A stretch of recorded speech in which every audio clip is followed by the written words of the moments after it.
say all the right things. It feels like a dream. The family, the holidays, the house, the whole decoration, how it's gonna look, the future that is so vivid, so beautiful, so promising. It's like it already existed. They paint this picture of who they want you to see them as, and then nothing. There's no follow through. It's not actually happening. You realize that the two of you are not on the same page here, just empty promises that kept you hooked. It's no accident. In psychology, this is called, it's emotional manipulation, and it's strategic. It taps into powerful psychology principles that keep you bonded and confused to this person. So it's not you.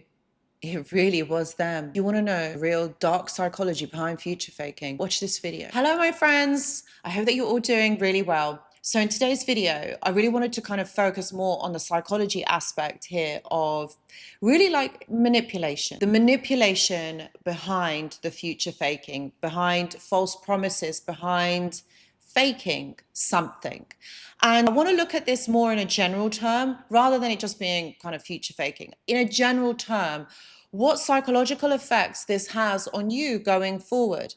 Because let's face it, how many of us can actually trust another person after this whole encounter? Probably not many of us, because it is so damaging, because it is so difficult, because this person had damaged the trust, the aspect of trust within us. So when you want to look at going on to having, relationships after the narcissist, how many of us can actually trust that person? There is huge doubt that exists because we have been promised, we have been lied to so much over the smallest of things that even a small thing can make you think that this person is manipulating you or lying to you. And it causes you to doubt yourself and your own intuition. And that is the issue. That is the deeper rooted nastiness that this future faking, these lies, this manipulation actually has its hold over us.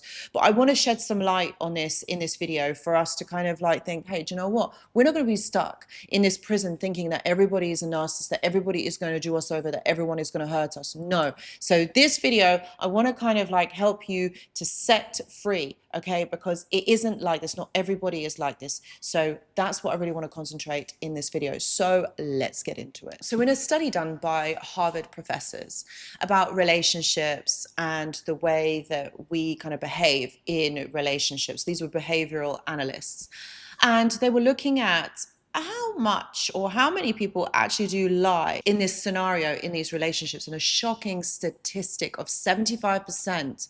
Yes, 75%. Now, I don't want you guys to start thinking that every single relationship that you're going to be in with now, everyone's going to be lying. No, but there's certain factors that you got to look out for here. Okay, and this is where you have got to be smart. Okay, when someone, okay, is telling you everything that you want to hear, like it's sounding like, oh my God, like you really want this as well, and you really want this, and they're like, yeah. This is where you got to think, okay, where like you've got to, this is how you see this. You see, when someone says something, they're also going to behave. They're also going to do those things that is going to kind of like, it's going to go hand in hand with what they are saying and what they're actually doing. So this is the intention behind what they're actually saying. So this is about you taking a step back and really looking at this, because this isn't about asking that person more questions. No, you've got to observe their behavior. Not believe everything that that person says, because remember, people can say and do a lot of things. But this is the aspect. If we're looking at 75% of relationships of people kind of faking it in the future, maybe in that moment, that person does actually want that. The same thing that you do. Maybe they really do, but they don't know how to go about it and how to make that happen. Again, that's not your problem. But what it does do is it shows the intention behind what they are saying, because there's certain psychological aspects here that are at play, and if you don't protect yourself, it's going to keep happening over and over. Because I understand you've got a wish, you want a certain outcome in a relationship. All of us want these relationships to work out, okay, and to go to a certain place, like, for this to last forever, for this to be successful. But in order for you to get there and know that you're with the right person or with a good person, is you've got to allow this time. How much time? Well, look, everybody is different. So how much time you spend on this really depends on the individual and depends on you.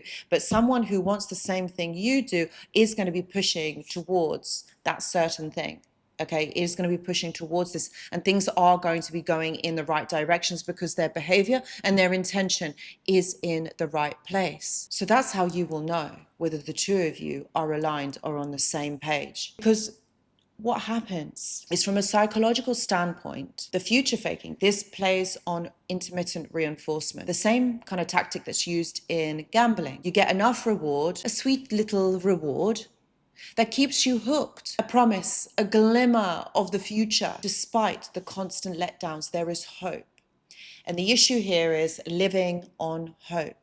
We can't do that, my friends. We cannot live on hope, because what this tactic also does is it triggers our attachment system, especially, yeah, you guessed it, if you have an anxious attachment. The future faking will reactivate old woundings of longing, wanting, hoping, seeing the best in that person, making you chase the fantasy harder and harder. You know, many clients also recently been caught up in that whole dynamic of, you know, the hope, the wanting, the wishing. Even after the relationship has been over, they have still been wanting to see the best in that person. Are they really a narcissist? Did they really mean this? We did have this, we came this close. Coming close is not actually the reality. Being nearly there or broken up is not actually you are there. So future faking gives the narcissist power without any effort, because you still believe. What's happening is your old wounds are being triggered here. Intermittent reinforcement. Your old anxious attachment is coming to play here. This is what we don't want. This is why you've got to give this time and be kind of a little bit on the outside looking in. Is this person giving the right behavior? Because it's not about saying, it's about doing. It's not love. It's conning you that this is disguised as love. It's the con. It's the yeah, later. But why would, you got to think, why would someone who loves you, okay, tell you what you want to hear? Why would they do this? Why would this happen? Someone who loves you is gonna say it, but they're also gonna follow through. And you know deep down in your heart that this person doesn't want the same things, because they haven't done what they were supposed to. It hasn't materialized in this time frame. So they don't want the same things you do. There is no alignment. So let me give you a real life example of how future faking plays out here and why it's so hard to spot at first. So let's say you meet someone, okay, and the two of you, okay, hit it off. Like, the attraction is off the scale, the intimacy literally is off the scale. And, you know, you find yourself that you want to spend, you know, more and more time with this person because the connection is growing. It is going in the right direction. It's like so euphoric. It's so lovely. It's so nice. You know, and yes, of course, it's going to feel absolutely amazing. They always do at first, and it does, because it is the honeymoon period. It does feel really, really good at first. And, you know, you kind of talk about, you know, the future. You kind of talk about things, and both of you realize that you want children, you want to get married, you want to have the home, you want to have this future together. But the danger here is that it's being said in the first few weeks. So moving a little bit quickly here. You might hear things like, do you know, I've never felt this way before. I've never met anyone like you. You are the person that I've been waiting for all my life. I've never felt like this. Next year, let's travel together. Let's do this. You know, let's really bond together. Let's maybe let's even move in. You feel seen, chosen, desired, and most importantly, you feel safe with that person. But slowly the promises don't line up. The trip gets postponed. Conversations about moving in are not fun anymore. They make them anxious. They make them triggered. They make them deflect. They say that they meant it, but they say to you that you're going too fast, or let's just give this a little bit more space. Then you start chasing clarity. You try to fix things to make things work, because what you're seeing now is that actually in such a short space of time, things have done a 360, and it's becoming really increasingly difficult to spend time with this person. You want clarity. You want to understand. You want to just know where you are, where you stand in this connection. But the truth is, as you know deep down in your heart, it was never real. It was bait to keep you hooked. So how can you tell whether you are with someone, whether it's genuine, or whether it's red flags, or whether this is future faking? It's like what I said at the beginning of this video.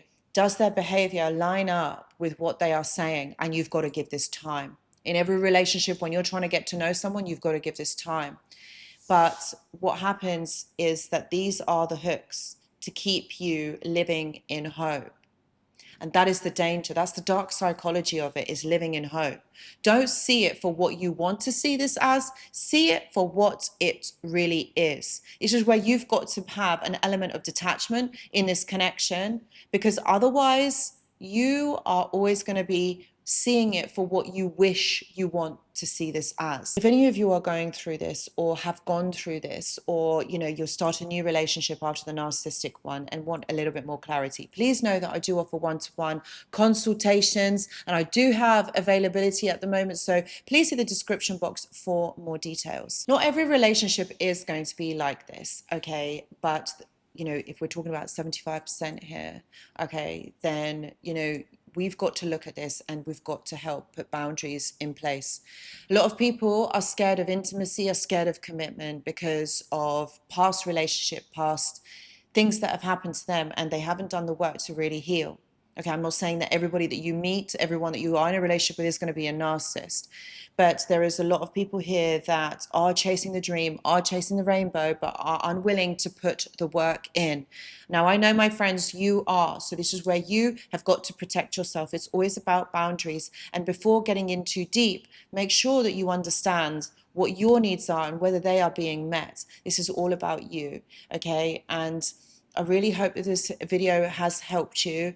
I really hope that, if you want to talk about your experiences, please leave some experiences in the comment section below, because that I do read most of the comments. Only if you want to, my friends, only if you do. And if you have liked this video, please do give it a thumbs up. And if you haven't already, my friends, please do subscribe for more content like this. These videos are going to be more regular, more consistent, and they are coming to you every single week. So guys, thank you so much for watching, and I hope to see you in the next video. Goodbye.